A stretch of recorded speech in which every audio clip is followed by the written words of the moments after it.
সবাইকে, কেমন আছো তোমরা সবাই? আশা করি তোমরা সবাই ভালো আছো। আমিও কিন্তু ভীষণ ভীষণ ভালো আছি। আর তোমাদের সবাইকে জানাই নবস লাইফ জার্নিতে ভীষণ ভীষণ ওয়েলকাম। ব্লগ শুরু করার আগে তোমাদের সবাইকে জানাচ্ছি হ্যাপি গণেশ চতুর্থী। সবাই খুব খুব খুব ভালো করে আজকের দিনটা কাটাও, যাতে গণেশ ঠাকুর, যাতে বপ্পা, যাতে তোমাদের জীবনের সমস্ত রকমের সুখ, সমৃদ্ধি, স্বাচ্ছন্দ্য, ভালোবাসার সমস্ত কিছু যাতে নিয়ে আসে। আর তোমরা দেখতেই পাচ্ছ যে আমি সকালবেলা উঠে স্নান টান সমস্ত কিছু করে নিয়েছি। এরপরে করবো হচ্ছে পুজোটা। আগে এইখানে সিংহাসনাকে পুজো করে নেবো, তারপরে ওখানে গণেশ পুজোটা করবো। আর এখন ওই 10:30টার মতো বাজে। তো চলো এখন থেকে আমি ব্লগটাকে স্টার্ট করছি। তোমরা দেখতে থাকো সারাদিন আমি কি করি না করি। সকাল সকাল একটা খুব সুন্দর একটা জিনিস এসছে আমার জন্য অনলাইনে। সেটা কি, সেটা আমি তোমাদেরকে দেখাচ্ছি, খুলে দাঁড়াও। এই দেখো, সকালবেলায় এইটাকে কি যেন বলে, সুইগি থেকে অর্ডার করেছি। কি এসছে দেখাচ্ছি। তোমরা নিশ্চয়ই বুঝতেই পেরেছ অনেকে।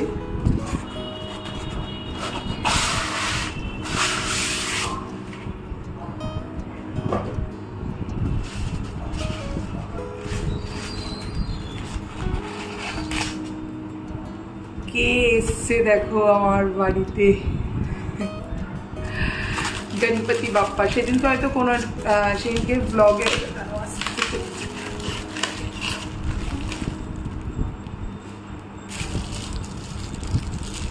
দেখো কি সুন্দর হয়েছে না?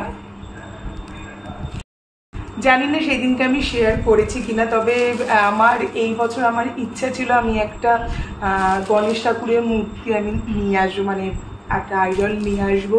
আগেরবার তো ওইটা ওখানে একটা গণেশ ঠাকুর আছে, ওইটা দিয়ে পুজো দিয়েছিলাম।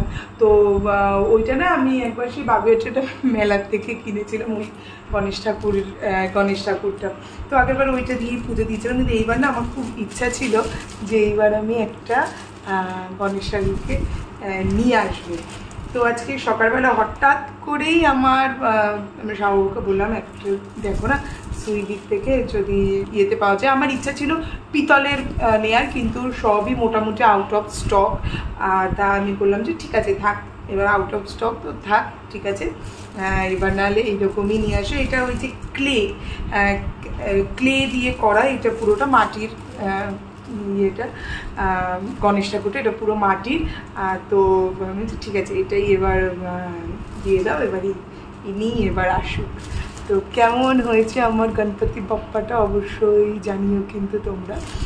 আর এবার চলো এবার ঠাকুরটাকে পেতে ফেলি। আগে ঘরে ঠাকুরকে পুজো দিয়ে তারপরে বাপ্পাকে পেতে ফেলি।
আমি আজকে একটা কথা বুঝলাম, যদিও অনেকদিন আগেই বুঝে গেছি, তাও আজকে আরও জোরালোভাবে বুঝলাম।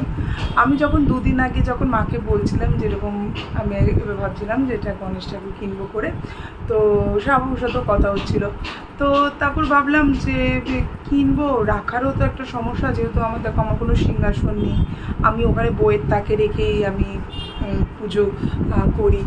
আর তাছাড়াও হচ্ছে কি বলতো, যে সিংহাসনটা বলতে বলতেই তো হয় না, কিছু না হলেও একটুখানি ভালো দেখে কিনতে গেলে, ঠাকুরের জিনিস সবসময় একটু ভালো কেনাই ভালো, তো একটু কিনতে গেলে কিছু না হলেও তোমার 15,000 টাকা তো মিনিমাম লাগবেই।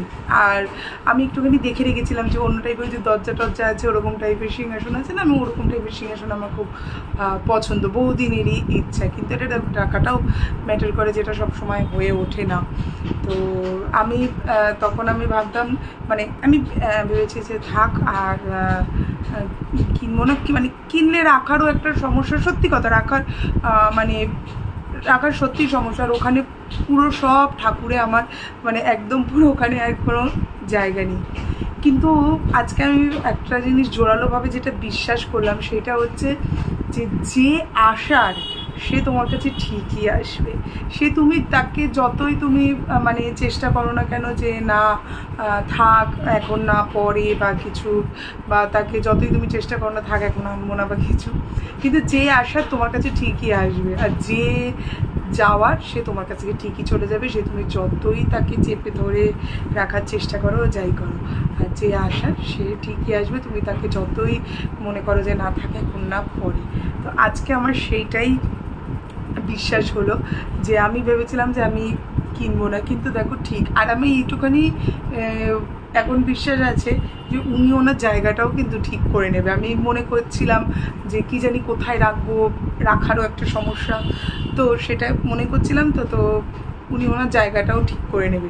আর আগামী ভবিষ্যতে আমার এইটুখানি বিশ্বাস যে সবাই একটা নিশ্চয়ই একটা খুব সুন্দর একটা জায়গা করে নেবে, যেটা সিংহাসন। আমি আশা করছি সেটা, যে খুব সিংহাসন, একটা সুন্দর দেখে একটা সিংহাসন, তারা সেখানে খুব সুন্দর করে থাকবে, এটা আমার খুব বিশ্বাস। দেখা যাক সেটা আগামী ভবিষ্যতের কথা, কত দূর কতটা কী করতে পারি সেটা। তবে আজকে উনি এসছে মানে সেটা আমার কাছে অনেক পাওয়া। বর্ষা আমার জন্য একটা গোলাপ এনেছে, কি সুন্দর। তারপরে বর্ষা ঠাকুর কেমন হয়েছে? ভালো হয়েছে। তারপরে একটা কি যেন কেক এনেছে, তারপরে একটা পেন এনেছে। Thank you Barsha. ওয়েলকাম। আচ্ছা, এই গোলাপটা তুমি গণেশ ঠাকুরের কাছে দিয়ে দাও। ঠিক আছে।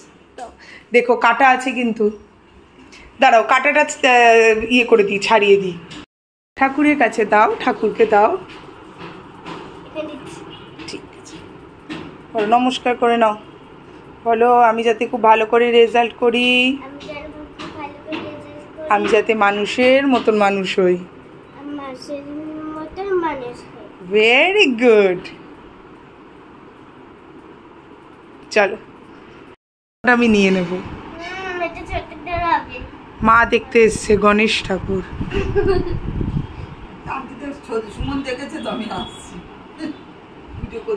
সাজানোটা সুন্দর হয়েছে না? কালকে ও রীতিকা দুজনে মিলে ছিল তো সাজাতে, ও কালকে পড়তে এসেছিল না?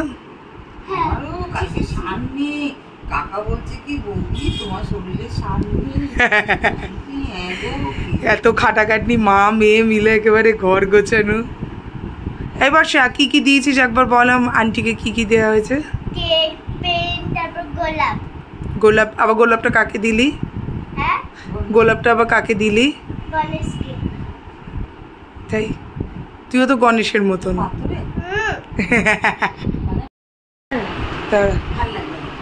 এই যে আমার আন্টি এখানে দেখো কি সুন্দর সাজিয়ে পুজো করেছে।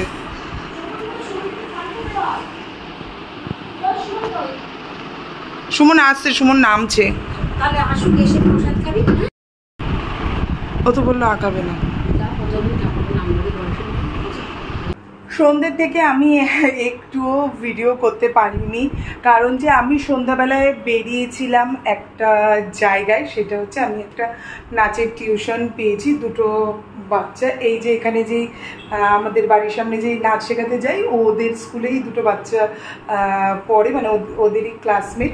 তো ওর মা বলেছে যে কোথায় নাচ শেখে, ওদেরকে জিজ্ঞাসা করেছিল। তো তখন বলাতে আমার কথা বলছে যে তাহলে আমিও শেখাবো করে, তো ফোন করেছে। তো আজকে থেকেই সেটা শুরু হয়েছে। আর এটা একটু দূরে, মানে আমার বাড়ির থেকে বেশ খানিকটাই দূরে, তো সেখানেই গিয়েছিলাম। আর এখন আমি বাড়িতে ফিরেছি। এবার ফিরে আমি যেটা করবো সেটা হচ্ছে, যখন বেরিয়েছিলাম না প্রচণ্ড বৃষ্টি পড়ছিল, মারাত্মক বৃষ্টি পড়ছিল। আর প্রথম দিন যেহেতু অনেকটা দূর, শাহবাবু আমার সঙ্গে গিয়েছিল, বললো যে চল আমি তোকে নিয়ে যাই, কারণ যে এতটা দূরে, অনেকটা দূরে, তো চিনতে পারবি কি না পারবি। সত্যি আমি একা গেলে আমার খুব চাপ হয়ে যেত যাওয়াটা, মানে চেনাটা খুব চাপ হয়ে যেত। আজকে দেখে এসে তো পরের দিন থেকে যেতে পারবো। তো শাহবাবু আমার সাথে গিয়েছিল গিয়েতে ওখানে। আর তারপর আসার পথে আমি এসে তারপর একটুখানি নিচে আন্টিদের ঘরে আমি বসেছিলাম, কাকিমার ঘরে বসেছিলাম। এখন আমি ওপরে এসছি। এবার যেটা করব সেটা হচ্ছে একটুখানি ঠাকুরকে পুজো টুজো দেবো। পুজো দেবো মানে কি, আজকে সন্ধে পুজোটা দেবো। সন্ধে পুজো দিয়ে তারপরে আমি একটু ভিডিও করতে বসবো। তাহলে এই কাজগুলো চলো ঝটপট করে করে ভিডিওটা করতে বসি।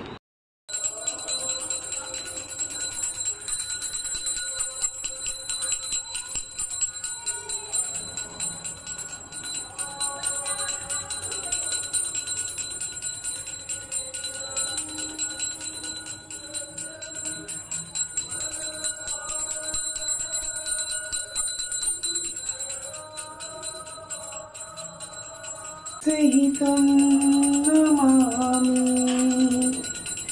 कर्पूरगौरं करुणावतारं संसारसारं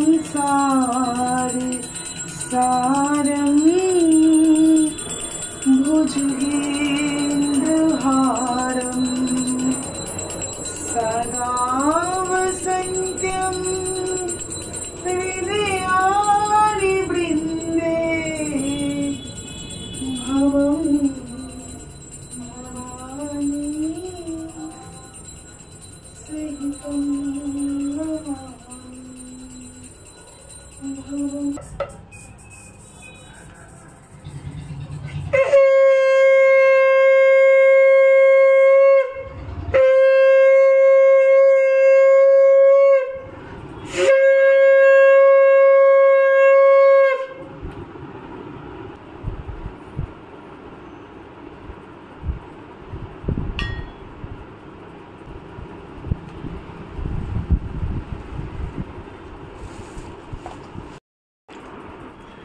তাহলে চলো, আমার এখানে সমস্ত কিছু হয়ে গেছে। এরপরে আমি করতে বসবো হচ্ছে মেকআপ ভিডিও। তার আগে আমি একটু নিজে ফ্রেশ হবো, কারণ যে এই ঘাম গায়ে মেকআপ কোনো মতেই বসবে না। তাহলে আর এই ভিডিওটাকে আজকে এখানেই এন্ড করছি। গণেশ চতুর্থীর ভিডিওটা এখানেই এন্ড করছি। এই ভিডিওটা কেমন লাগলো অবশ্যই কিন্তু জানিও। আর আমার গনু বাবা কি সুন্দর দেখতে হয়েছে, তোমাদের কেমন লেগেছে সেটাও কিন্তু অবশ্যই জানিও। তাহলে চলো, আজকে ভিডিওটাকে এখানেই এন্ড করলাম। দেখা হবে নেক্সট একটা ভিডিওতে। এই ভিডিওটা কেমন লেগেছে একটা কমেন্ট করে জানিও, পারলে একটা লাইক করে দিও, আর প্লিজ চ্যানেলটাকে একটা সাবস্ক্রাইব করে দিও। আজকের মতো টাটা। তোমাদের গণেশ চতুর্থী কেমন কাটলো সেটা অবশ্যই জানিও আমাকে কিন্তু কমেন্ট করে। আর আমার গণেশ চতুর্থী আজকে ভীষণ ভালো কেটেছে। আর রাস্তা দিয়ে যেতে যেতে আমি অনেক গণেশ ঠাকুর দেখেছি, তো খুব ভালো লেগেছে। এইখানে আমাদের বাড়ির সামনে একটা পুজো হয়, সেই গণেশ ঠাকুরটা দেখেছি। এইখানে একটা পুজো হয়, সেটাতে আজকে যেতে পারিনি। চেষ্টা আছে যে কালকে একটু বিকালবেলায় মায়ের সঙ্গে এই মাঠে একটা পুজো হয়, সেইখানে যাব। তাহলে আজকের মতো টাটা। সবাই ভালো থেকো, সুস্থ থেকো, আর ভীষণ ভীষণ ভীষণ হাসতে থেকো। গণেশ ঠাকুর যাতে তোমাদের সমস্ত বিপদ আপদ দূর করে তোমাদের সবাইকে খুব খুব খুব ভালো রাখে। আর তোমাদের বাড়ির কাছের লোকদের, তোমাদের প্রিয়জনদের, তোমাদের ভালোবাসার লোকদের সবাইকে যাতে ভালো রাখে। তাহলে আজকের মতো টাটা, সবাই ভালো থেকো। Happy Ganesh Chaturthi, tata.